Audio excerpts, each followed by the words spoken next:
رمضان شہر القیام، رمضان قیام کا مہینہ یعنی قیام اللیل کا۔ عام دنوں کی نسبت اس مہینے میں زیادہ سے زیادہ لوگ رات کی نماز پڑھتے ہیں، یعنی رات کے نوافل۔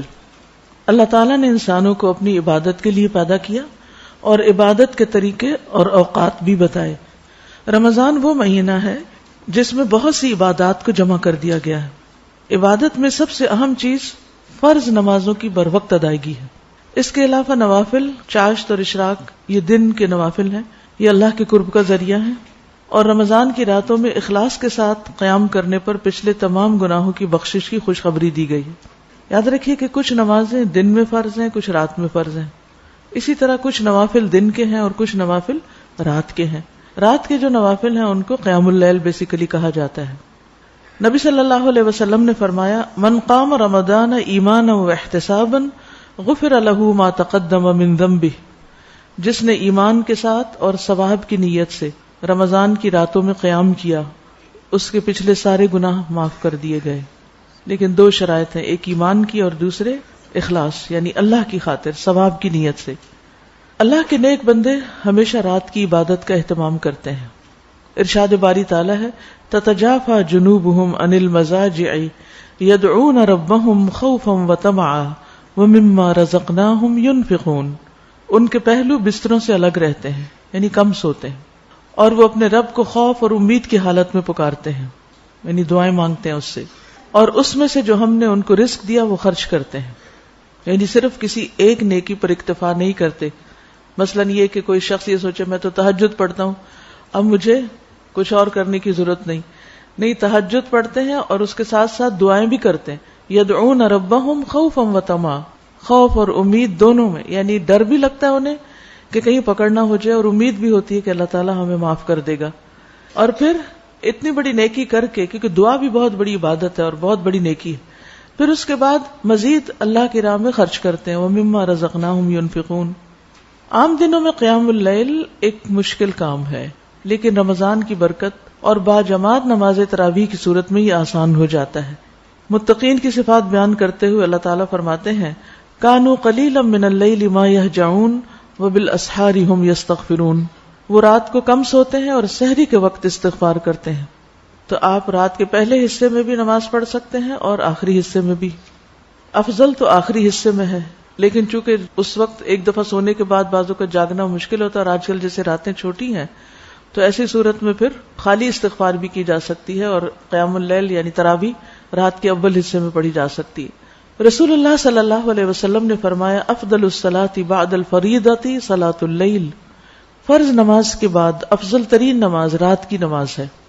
ابو امامہ سے روایت ہے کہ رسول اللہ صلی اللہ علیہ وسلم نے فرمایا، علیکم بقیام اللیل فإنہ دأب الصالحین قبلکم وہو قربۃ لکم الی ربکم ومکفرۃ للسیئات ومنہاۃ عن الاثم۔ تہجد ضرور پڑھا کرو، کیونکہ وہ تم سے پہلے صالحین کی روش ہے، یعنی ابتدا دور سے نیک لوگوں کی عادت رہی ہے، اور تمہارے لیے اپنے رب کے قرب کا وسیلہ، گناہوں کو مٹانے کا ذریعہ اور گناہوں سے بچنے کا سبب ہے۔ یعنی گناہ مٹتے بھی ہیں اس سے، اور آئندہ بھی انسان بچتا ہے، یعنی اس سے انسان کے اندر ایک ایسی قوت پیدا ہوتی ہے کہ جس سے انسان گناہوں سے دور ہو جاتا ہے۔ رمضان میں تراویح پڑھنا سنت ہے۔ اب یہ جو تراویح کا لفظ ہے یہ بعد میں آیا ہے، جیسے بہت سی اور ٹرمینالوجی، جیسے تجوید کا لفظ ہے، یا اور فقہ ہے، یا مختلف طرح کے جو علوم ہیں، یا کئی اصطلاحات ہیں، وہ وقت کے ساتھ ساتھ ضرورت کے تحت ان کو نام دیے گئے ہیں۔ نبی صلی اللہ علیہ وسلم کے زمانے میں یہ قیام اللیل ہی تھا، یعنی رات کی نماز تھی۔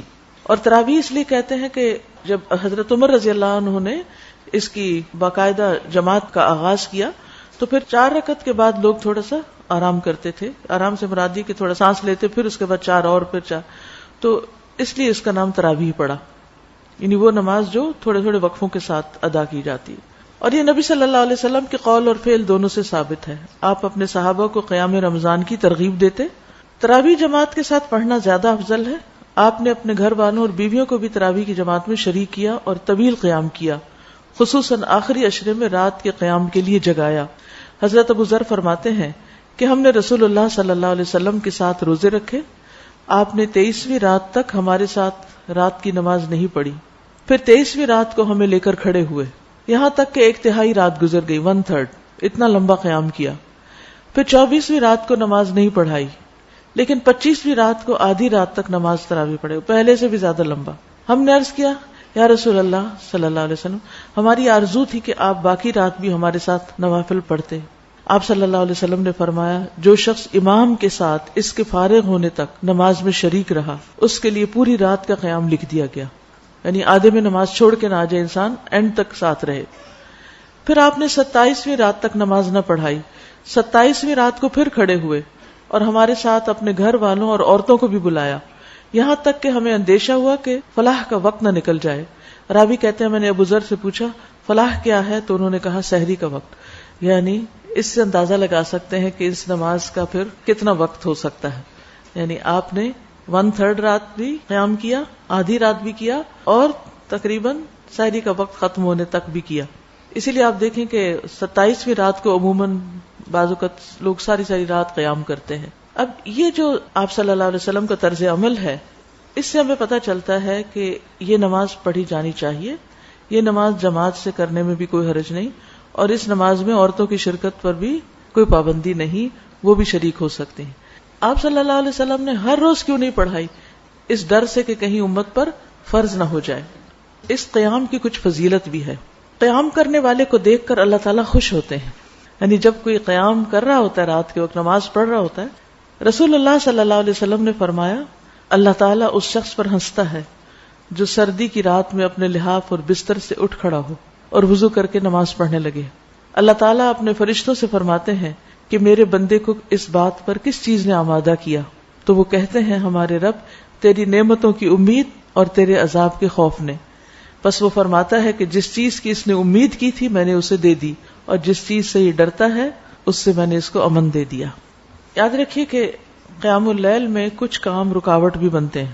یعنی بعض اوقات انسان طویل عرصے تک رات کو نماز کا عادی ہو جاتا ہے، تہجد مستقل پڑھتا ہے، پھر اس سے بالکل چھوٹ جاتی ہے. تو وہ کیا چیزیں ہوتی ہیں کہ جس سے انسان تہجد سے محروم ہو جاتا ہے؟ ان میں نمبر 1 انسان کے اپنے ہی گناہ. ایک آدمی نے حسن بصری سے کہا اے ابو سعید، میں رات صحت اور تندرستی کی حالت میں گزارتا ہوں اور میں وضو کرنا بھی پسند کرتا ہوں، تو کیا وجہ ہے کہ میں تہجد کے لیے نہیں اٹھ پاتا؟ یعنی میں جاگ بھی رہا ہوتا ہوں، مجھے وضو بھی بھاری نہیں لگتا، لیکن نماز نہیں اٹھ کے پڑھی جاتی. تو حسن نے کہا تمہارے گناہوں نے تمہیں جکڑ دیا ہے، اس لیے تم آگے نہیں بڑھ سکتے. اسی طرح زیادہ کھانا، اس سے بھی انسان کے اندر سستی آتی ہے، لہٰذا انسان نہیں اٹھ سکتا. سفیان ثوری کہتے ہیں کم کھانے کو لازم کر لو، تم رات کے قیام کے مالک بن جاؤ گے. پھر قیلولہ نہ کرنا، دوپہر کو آرام نہ کرنا، اس وجہ سے بھی انسان صبح نہیں اٹھ سکتا. اب ہر شخص دیکھے کہ اس کی کیا وجہ ہے. حسن بصری دن کے وسط میں بازار میں کچھ لوگوں کے پاس سے گزرے تو ان کا شور شرابہ اور چیخیں سنی، تو کہا کہ کیا یہ لوگ قیلولہ نہیں کرتے؟ ان سے کہا گیا نہیں. تو انہوں نے کہا میں دیکھ رہا ہوں کہ ان کی رات بری گزرتی ہے. یعنی جو دن میں قیلولہ نہیں کرتے پھر ان کی رات کی عبادت نہیں ہوتی. اسحاق بن عبداللہ کہتے ہیں قیلولہ کرنا نیک لوگوں کے عمل سے ہے، یہ دل کو مضبوط کرنے والا ہے اور رات کے قیام پر قوت دینے والا ہے. تو کرنے کے کام کیا ہیں؟ اشراق اور چاشت کی نوافل کی ادائیگی کا اہتمام کریں. اشراق کہتے ہیں جب آپ سورج نکلنے کے 15 منٹ بعد ہی نفل پڑھ لیتے ہیں اور اس کے بعد باقی کام کاج کرتے ہیں، اور جب دھوپ خوب چڑھ جائے اور ذرا گرم ہو جائے تو اس وقت جب نماز پڑھیں تو وہ چاشت کہلاتی. یہ دونوں ہی دن کے نفل ہیں. قریبی مسجد میں نماز تراویح برا جماعت ادا کریں اگر ممکن ہو اور خواتین کا حصہ وہاں موجود ہو. ورنہ یہ ہے کہ کچھ لوگ پھر چونکہ زیادہ نمازی ہوتے ہیں اور مسجدیں ہماری اس اعتبار سے چھوٹی ہوتی ہیں تو گھروں میں بھی اہتمام کر لیتے ہیں. پارکس وغیرہ میں بھی، جیسے اسلام آباد میں اس سال ایک مارکی اس کام کے لیے مخصوص کی گئی اور اس میں پوری فیملیز کے لیے یعنی تراویح کا اور درس وغیرہ کا رات کو اہتمام ہوتا ہے. تو جہاں بھی موقع ملے تراویح سے پہلے ان آیات کا ترجمہ پڑھ کر جائیں جو امام پڑھنے جا رہا ہو. یعنی جو سپارہ ہو اگلے دن کا اس کو ذرا ایک دفعہ دیکھ لیں کہ کیا آج پڑھا جائے گا، تاکہ خشوع و خضوع قائم رہے. نمازوں میں صرف نوافل کی تعداد پر نہیں بلکہ دل کی کیفیت اور خشوع پر بھی خاص توجہ دیں. یعنی صرف نمبر آف رکعت کے اوپر نہیں جائیں بلکہ یہ بھی دیکھیں کہ ان کی کوالٹی کیا ہے. کیونکہ نبی صلی اللہ علیہ وسلم رمضان اور رمضان کے علاوہ 8 رکعت پڑھتے تھے. حضرت عائشہ کہتی ہے تم نہیں جانتے کہ ان کا طول اور ان کا حسن کیا تھا. یعنی وہ رکعتیں کتنی خوبصورت اور کتنی لمبی ہوتی تھی.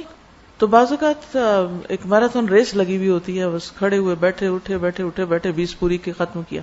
تو اصل چیز یہ ہے کہ آپ کتنی توجہ سے اللہ کی طرف متوجہ ہیں.